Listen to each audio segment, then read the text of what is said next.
in a lot of ways, that was a much worse game for the Blue Jackets on Saturday night.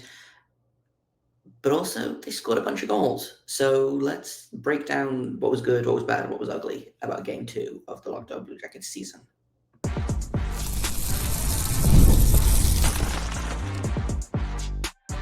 You're Locked On Blue Jackets, your daily podcast on the Columbus Blue Jackets, part of the Locked On Podcast Network, your team every day. Hello and welcome to Locked On Blue Jackets, part of the Locked On Podcast Network, your team every day. I am, as always, your host Jay Foster, here to give you the good, the bad, and the ugly about your favorite team and mine, the Columbus Blue Jackets. Before we get things started, I want to thank everyone for making this your first listen of the day every single day.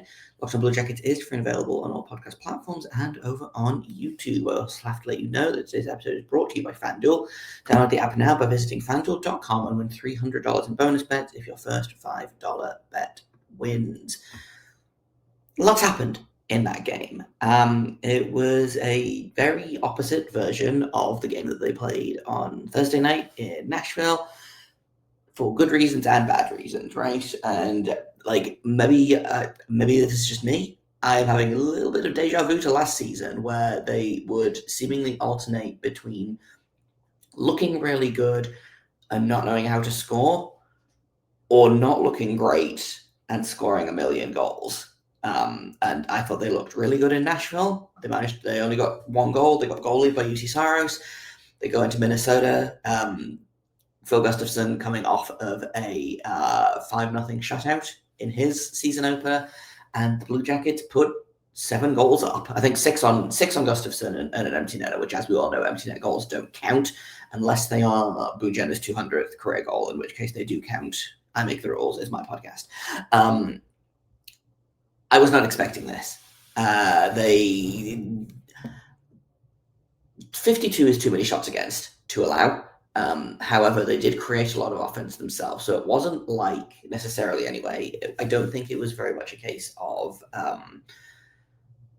the team was horrible and somehow got a win. I think the team was just very offensively minded and not super defensively minded, which with the Blue Jackets can really go either way, right? And credit to Elvis. I thought Elvis was excellent. We'll talk about him in a second here.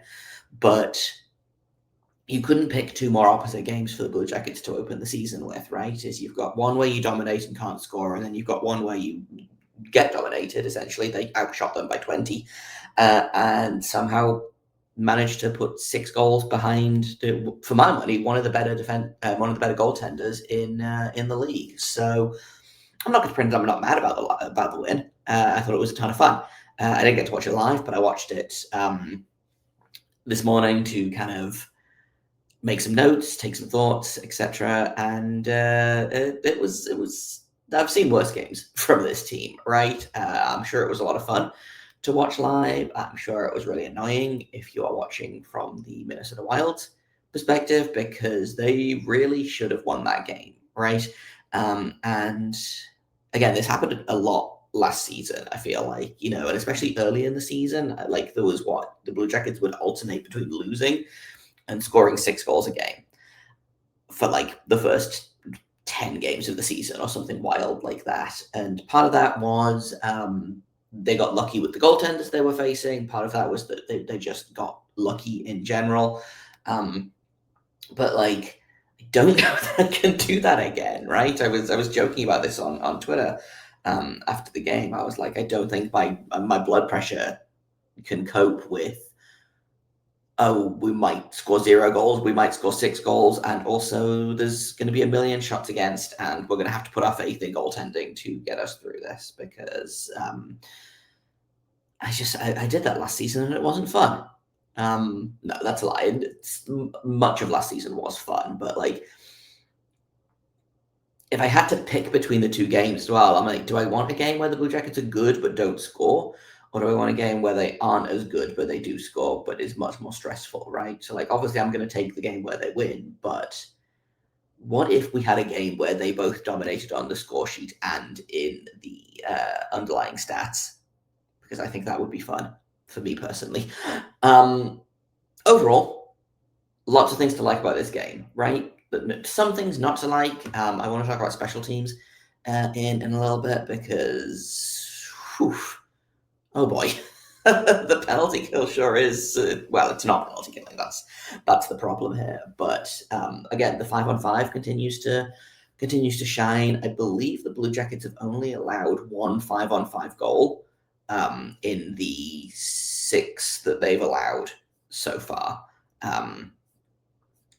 I might be wrong about that. I'm going to double check, but they allowed one even strength goal against Nashville, and then all four of Minnesota's goals on Saturday night were on the power play. So yeah, only of the 6 goals that they've allowed, 4 against Minnesota, 2 against the Predators. Only one of those has been 5-on-5, which, like, on the one hand is great.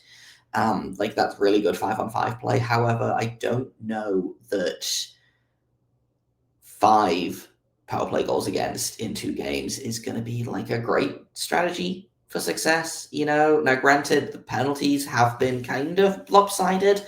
The Wild had 8 power plays on Saturday. I think the Predators had like 4 or 5 on Thursday. The Blue Jackets had 3 against the Wild, and I think only 1 against the Predators. So, like, in fairness, their power play, they scored on the power play against Minnesota. So, again, math on the fly is bad, but I believe, if I've got my numbers right, that is a 25% success rate on the power play, which is pretty good.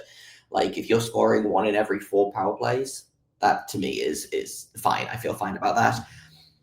You cannot continue with the penalty kill the way that it is. And again, I do think partially it's just that you are taking so many penalties, which we all know my thoughts on the NHL officiating. Like, I'm not going to sit here and say that. I know some people call it the 614 tax, right? I'm not going to sit here and say that it is a Columbus specific problem. I think the referees are just bad at their jobs, which, I'm not going to get like super into it because I don't think we need to hash that over and over again. But I do think that the Blue Jackets sitting at a 60% success rate on the penalty kill is not great, regardless of how many penalties you do or do not take, right? Let's see if I can pull up the penalties, the penalty differential, just to see. So far, the Blue Jackets are last in the league in penalties drawn. So they've drawn 5 penalties over 2 games. Penalties taken over 2 games, 13. So they're at a -8 for penalty differential right now. That will smooth out. Typically, the Blue Jackets are not a team that takes a ton of penalties. They're also not a team that draws a lot of penalties, right? They're a very low special teams team, or they have been for the past couple of seasons, right? And I know that I know that I tell them not to do crime. And I know that it seems like they do a lot of crime anyway, but the numbers are, the Blue Jackets are typically one of the teams in the league that takes very few penalties and also draws very few penalties. So my guess is that will smooth out. But man, that's been some interesting officiating that the Blue Jackets have gotten in the last couple of games. So I would like that to smooth out quickly. But even then, like, you have to kill off more than 60% of your penalties, right? Like, I don't know what the league average is off the top of my head, but like, I think that, like, you want an 80 to 85% success rate, right? Like, you want to allow a power, like, you don't want to allow any, but like, to me, if a decent night feels like allowing a goal every 5 or 6 power plays, right? That to me feels like a solid power play, and the Blue Jackets are not there yet. Like I said, power play is clicking away quietly. Again, Blue Jackets haven't had a ton of chances with them, but they like 1 in 4 is pretty good. I feel like 25% over the course of a season is really good. Like the Winnipeg Jets, I think last season, had a 30% power play, and that was like historically good, right? So obviously, again, the power play will not sit at 25% the entire season, but again, if you can get like a 20% success rate on the power play, you're laughing, right? And I don't remember the last time the Blue Jackets had a 20% success rate on the power play. It might have been when Sam Gagner was here, and I still don't know then if it was that good, right? But that's really one of my only gripes with this game has been special teams. And one of my only gripes all season has been special teams. So again, like if the 5-on-5 play is good, which for the most part it has been, they figured out how to score again, which is great news. The goaltending has been excellent, which is what I want to talk about next. Like, really, my only gripes have been, why did you allow so many shots in this game? And also, why is your penalty kill like this? So if those are the only two issues, 2 games into the season, like I feel pretty good about that. But I want to talk a little bit about goaltending, because now they have a conundrum. And it's actually a really good problem to have, right? So we'll talk about Elvis Merzlikins' performance in this game and also what that means for the home opener tonight in just a second here on Locked On Blue Jackets. Well, first though, I've got to tell you about Monarch Money. Most people can't name all their financial accounts or even what they're worth, whether it's 401ks, properties, investments, and when you don't have the full picture, you can end up leaving money on the table, and that's where Monarch Money comes in. It's an all-in-one personal finance tool that brings your entire financial life together in one clean, easy-to-use interface on your laptop or your phone. Monarch is built for people with busy lives. If you've put off organizing your finances, Monarch is for you. It does all of the heavy lifting for you. You can link your account in minutes, you can see clear data visuals, get smart categorization of your spending, and finally feel in control of your money without ever touching a spreadsheet. And that was huge for me because I got really used to opening my banking app and then looking at a budgeting app that I was paying money for that wasn't doing anything, going to a spreadsheet, giving up, going back to my banking app and getting a pen and paper, right? I don't need to do any of that. I just open Monarch Money and it tells me all the things that I need to know, whether there's inefficient savings methods, whether there is like money that I forgot about in a savings account, which I did discover when I signed up for Monarch Money, which was great. So don't let financial opportunities slip through the cracks. Use code LOCKEDONNHL at monarchmoney.com in your browser for 50% off your first year. That's 50% off your first year at monarchmoney.com with code LOCKEDONNHL. Welcome back to Locked On Blue Jackets. Lots of stuff I want to talk about this game. So I feel like I've really only talked about the bad in this game so far. So I want to talk about the good. What I want to talk about is Elvis Merzlikins, who I thought was excellent. And I think has, again, so I talked about this in Friday's episode, I believe, where, obviously the Blue Jackets didn't win with Jet, but he was very good.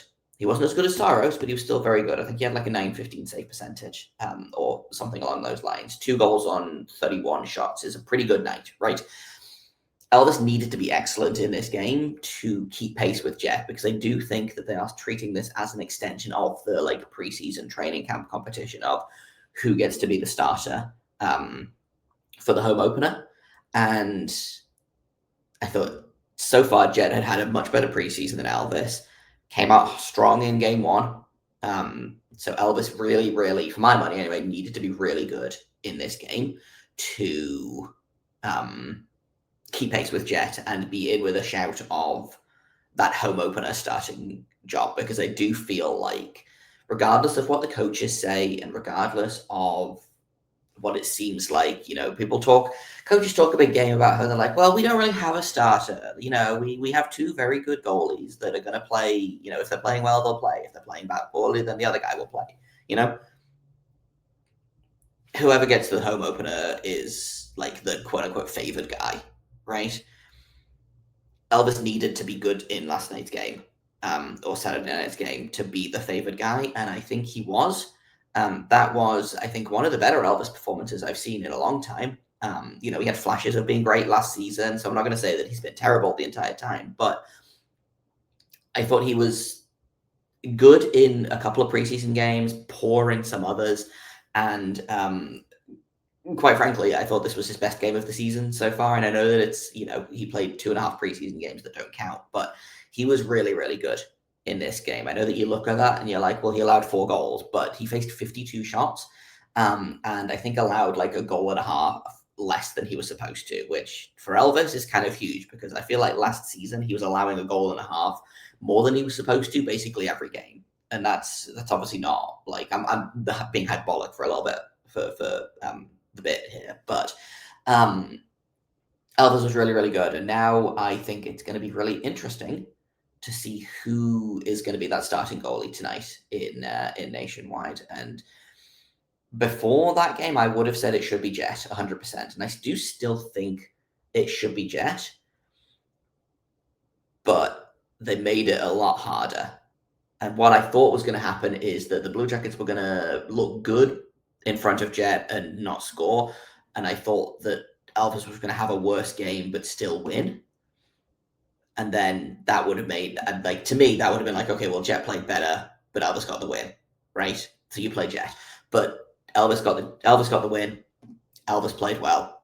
Do you start Elvis tonight in Nationwide? I don't know off the top of my head what his record is like against the New Jersey Devils, because that might play into it as well, right? You know, Elvis doesn't tend to play well against some teams. He plays well against other teams, etc. But I don't, off the top of my head, know what his record against the Devils is. So I don't know if, again, that plays into it. But as of right now, I think I'm okay with them starting either guy, right? I thought Jet was very good in game one. I thought Elvis was very good in game two. It's a really good problem to have, right? Like, oh no, which of our goalies with 920 save percentages do we start in this game? And like, that will regress to the mean. I don't think they're both going to sit here with, I think Elvis got a 923 against Minnesota. And I think, again, Jet, I think, had like a 915 or a 920 against Nashville. Like, that's going to regress down close to a 900. But as of right now, like I said, it's a really, really good problem to have. And I'm not mad about it. Speaking of things that I'm not mad about, but I'm surprised by, though, and I'm talking about it in my little side box here, to the surprise of everyone, I may have been wrong. And I know everybody is shocked by this, but Damon Severson has been very good to start the season, which is shocking because I thought he was very poor in preseason.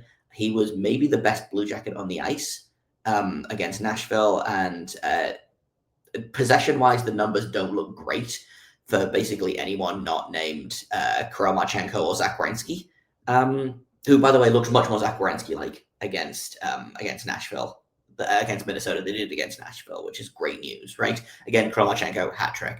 I'm 17 minutes in and haven't acknowledged the fact that Kirill Marchenko got a hat-trick in Game 2 of the season. He's, I think, second overall in Blue Jackets hat-tricks in history, which is kind of a damning stat for the Blue Jackets team longevity. But Damon Severson has been excellent to start the season, and the pairing of him and Ivan Provorov has also been very solid, which, again, I thought they were real bad together in preseason, but I thought they were very good in Nashville. I thought they were very good together in Minnesota. And this is great news, right? Like, I don't love to be wrong necessarily, right? Like, that's just how things work, right? You like to say things and be right. But I will fully admit, maybe I'm wrong about the Severson Provorov pairing, because right now they do look like a legitimate second pairing that is worth about the contract that they are being paid, right? And that's kind of the ideal. I'm still not thrilled that Ender Matejchuk's kind of being buried in the lineup a little bit. I thought he was fine against Nashville, didn't get against Minnesota, didn't get a ton of ice time, but for me, the Provorov-Severson pairing has been the best pairing on the Blue Jackets defense to start the season. And partially that's because Dante Fabro is struggling a little bit at the minute. He was not very good against Nashville. I thought he was not very good against Minnesota either. Werenski much better against Minnesota than he was against Nashville. Third pairing is the third pairing, right? But Damon Severson and Ivan Provorov have been kind of doing the heavy lifting for this team, which is, again, kind of shocking to me. And they've been doing it defensively as well. Provorov kind of had an adventure defensively in the Minnesota game, but created a lot offensively. Damon Severson did not create a ton, but also gave up. I think he gave up the second least ice time of any Blue Jacket. He gave up the second least offense of any Blue Jacket. And like, the Blue Jackets gave up a lot of offense, right? But I thought Damon Severson was very good defensively. I thought Provorov was very good offensively. And if they can keep that going, then there's something there. Again, I still would like to see Matejchuk get more ice time, get more responsibility, not have to play with Erik Gudbranson. But if you go with a hot hand, right? And if Severson Provorov is working right now, then I get that that's why they're going with him. You need to figure out Dante Fabro. That to me is the biggest question mark right now, is that he looks extremely on Dante Fabro-like, which is not ideal in basically any sense of the word. So, like I said, Severson, great. Fabro, struggling. You got to figure that out, because that's not the way, like, that's not what my bingo card said to start the season. And I do think Fabro will figure it out. And I do think that Severson will probably regress. Severson is not the best defenseman on this team. He's just playing like it right now. But as of, again, right now, it's a really, oh no, Damon Severson is playing well. It's a really great problem to have, in that it's not really a problem at all. But I thought it was worth talking about, because, again, I think he was genuinely excellent against Nashville, and he was very good against Minnesota in a game where, not many defensemen were doing a great job defensively, but Severson was. So credit to him. I can admit when I was wrong, and so far it looks like I'm going to be wrong about the Provorov-Severson pairing, so I hope they keep it up. Make me look even stupider. I dare you. Going to take a quick break, and then I want to check in real quick with the New Jersey Devils, who are the home opponent tonight, and we'll talk about some predictions as well. So I already got a couple in on Twitter, but we'll talk about predictions in just a second here on Locked On Blue Jackets. First, I got to tell you about FanDuel. The NFL season is here, and FanDuel has an offer you don't want to miss. Right now, new customers can bet just $5 and get 300 of them in bonus bets if you win. That's right, just pick a bet, put down $5. If it hits, you're going to unlock $300 in bonus bets to use across the app. I love FanDuel. It gives you a million different ways to play. You can build parlays, you can try player props, you can even follow live during games. If you think that someone's going to blow a lead, hop on FanDuel, put $5 on it, and it makes it a little bit more exciting if you've got something riding on the action, right? So whether you're a casual fan or you love diving into the stats, FanDuel is going to make the game day experience so much better. So what are you waiting for? Visit FanDuel.com to download the app today and get started. FanDuel.com. Welcome back to Locked On Blue Jackets. We're just going to check in real quick with the New Jersey Devils. And we'll do some predictions for tonight's game, because, I got to get my predictions game in here. So the New Jersey Devils, 1-1 to start the season. Shockingly, the leading scorer for the New Jersey Devils right now is a Hughes brother, and it's not Jack. Luke Hughes has 4 points in 2 games so far. All of them are assists. They have struggled with goaltending.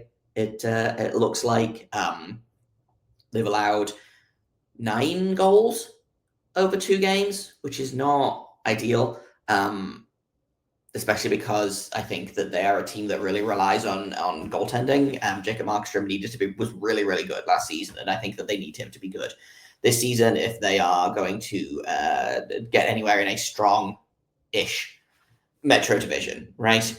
On the flip side, again, the Blue Jackets have had really good goaltending. They're currently rocking a .929 team save percentage. Jet Graves had a .938 on the night, so he was even better than I said when I said he had a .915. He had a .938. So, but the Devils have also scored a bunch. So I believe they've scored 8 and allowed 9 over 2 games. Blue Jackets have scored 8 and allowed 6. Special teams are kind of balanced. The Devils have yet to score a power play goal, which means that they're definitely going to score tonight. Blue Jackets currently sitting 8th in the league with their power play, 30th in the league on the penalty kill, whereas the Devils are 12th in the league on the penalty kill. Face-offs are basically even. So it's going to be interesting. I do think that Luke Hughes is the guy to watch, shockingly, which if you told me that there was a Hughes brother that you had to watch out for, I'd be like, yeah, obviously, it's Jack.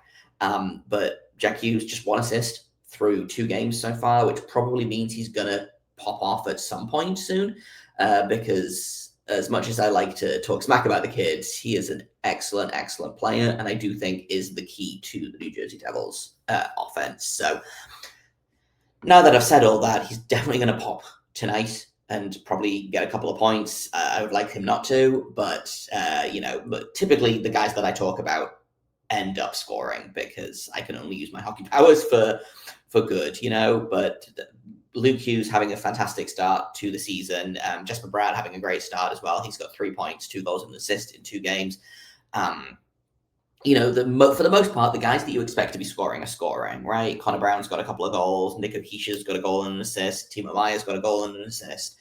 Et cetera, et cetera. So it's really only Jack Hughes that hasn't clicked yet. And I think when he does, that's going to really, really help the Devils out. But I do think that their goaltending is probably what is sinking them at the minute. Jacob Markstrom has an .837 save percentage, and it looks like has been pulled from one of the games, because he has an .837 save percentage, and there is a team .820. So I don't quite know what's going on there, but this is a winnable game for the Blue Jackets. I believe that the Devils mostly had Columbus's number last season, but as I've explained, and we'll get into predictions now, actually. So I'll explain my game. If you are an everydayer, then you know this. If you are new, welcome to my gamifying of goal predictions. Basically, what I do is I predict the final score and who's going to score, like an anytime goal scorer, essentially. So for last game, I predicted, I think, a 4-3 win and a Marchenko goal. So I get a point for the Marchenko goal. I do not get a point for the final score. You get 1 point for correctly predicting the score. You get 1 point for a anytime goal scorer being correct, which many people guessed Marchenko or Werenski for last game. So shout out to you guys. And then if you get both of them, you get a bonus point. And also if you predict an overtime or a shootout correctly, you get a bonus point as well. So potentially 4 points up for grabs. So throw your predictions in the comments below, or if you want to at me on Twitter, I take predictions there. I've got everything loaded into a spreadsheet. I'm tracking everything, and there's going to be a prize at the end of it. I haven't figured out what the prize is yet. I need to continue to talk to legal about that, but there is going to be a prize for the person who does the best in my little prediction game. So in terms of predictions for me personally, I'm going to continue to bet on the Blue Jackets to win, because it feels bad to be a Blue Jackets podcast and be like, I think they're going to lose badly. So I'm going to say that the offense continues. I think I'm going to say a 5-3 win for the Blue Jackets, just based on the fact that the Devils' goaltending is struggling and the Blue Jackets' offense seems to be heating up. Maybe 5-2. No, I'm going to go 5-3 because I don't know which goalie's starting. And as good as Elvis was in Minnesota, if he starts tonight, I don't know that I have faith in him to have excellent back-to-back games. Maybe that's wrong of me, but I don't know which goalie is starting. So I'm going to say 5-3 win for the Blue Jackets, and I'm going to say, let's see, I don't want to pick Marchenko again, even though that's the safe answer. Let's say, I'm going to say Monahan. I think Monahan gets a goal tonight. He got a goal in last season's home opener. I believe was the first goal of last season's home opener, so it would be poetic to do it again this year. So that's my prediction. Get your predictions down below, and tomorrow we'll talk about tonight's game. The good, the bad, and the ugly. You know the drill. I've been Jay Foster. You can find me on Twitter at LO_Blue Jackets is the podcast Twitter. You can find me on Blue Sky at JAKOBFORSTER.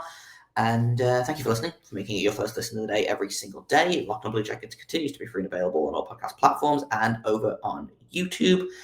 Back tomorrow with the breakdown of tonight's game. And until then, make sure you stay locked on.